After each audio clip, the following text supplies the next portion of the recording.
You're listening to the RFP Success Show with 8-time author, speaker, and CEO of the RFP Success Company, Lisa Verheurik.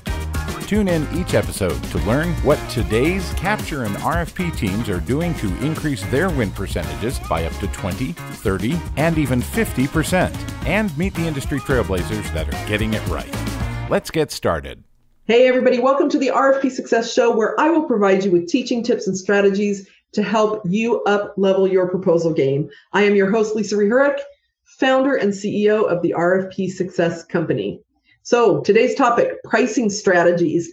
We get this question all the time, how do you know how to price things? And it's such a loaded question because it really depends on what the ask is in the RFP, but we've got some best practices so you can think strategically about how you're going to price things. The first thing that I want to say is, please consider your price early in the response process. Do not wait until the last minute. And this happens all the time, is that price comes at the end. And that can't really happen. It can happen logistically, possibly, but on the front end, you need to be considering your price when you're considering your solution and your approach and your promise that you're making in this proposal. So everything that you are writing about, your differentiators, your promise, the theme that you want to weave throughout your proposal, the pricing has to be attached to that. And if you come in at the tail end and say, okay, here's the proposal, we've written everything, so now let's price to that, there's generally some rub there. Oh, we're not really positioned to price for that, or we didn't think about this, and then there's revisions that have to happen. So on the front end, the conversation about pricing has to happen when you're talking strategy for the overall bid. So that's number one. Number two, always tie your pricing to your solution. And a little bit of what we just talked about, but when you are responding to an RFP, you are basically telling the buyer why your solution is the best. And pricing has to be part of that, because in your solution, you have to be showcasing the value that you bring. And pricing can't always be about pricing alone. Sure, there are RFPs out there that will say 50% is about price, but less and less these days is price that high of a percentage of the evaluation criteria. What's happening these days is people are like, okay, we went low price, we got burned. Now we need value. So your solution needs to talk about the value in terms of efficiencies and effectiveness and results, in addition, obviously, to price. So you've got to make sure that you tie it all together. Always tie your pricing to your solution through that value proposition.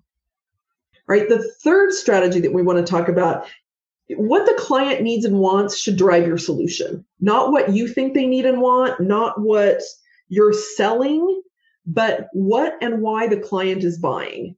What problem or issue or whatever caused them to issue this RFP?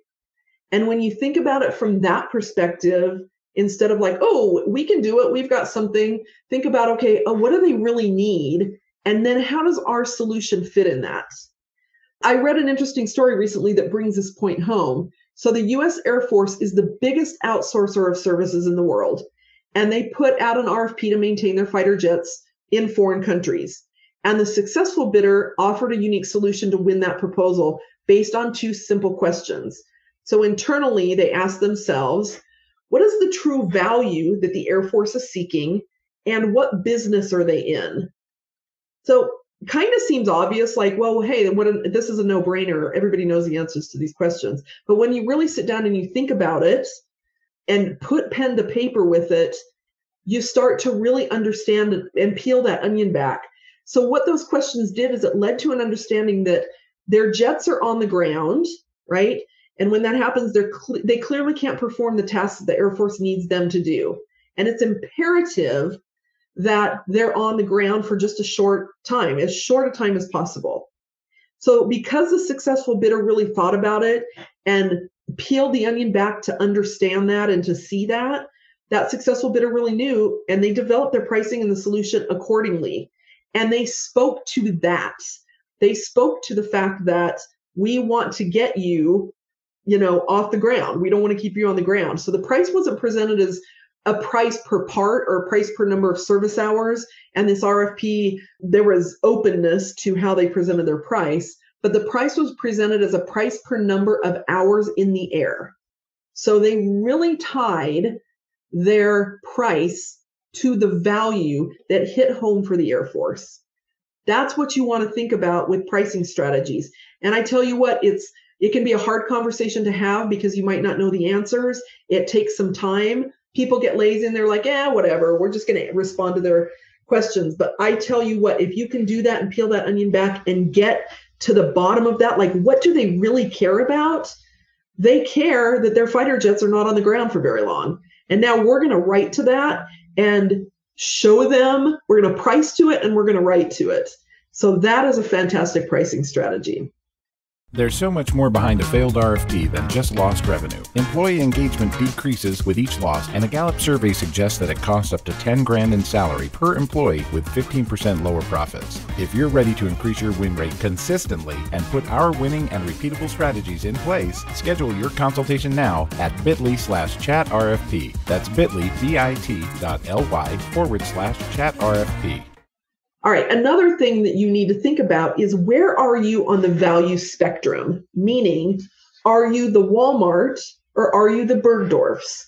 And this is not a knock on Walmart at all because Walmart brands themselves as the low-cost store. So do you want to be known as the low-cost store, service, offering whatever product?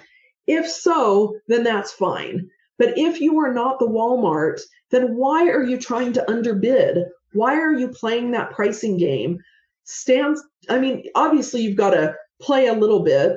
Don't just rip your prices in half or whatever because you feel like desperate to get the business.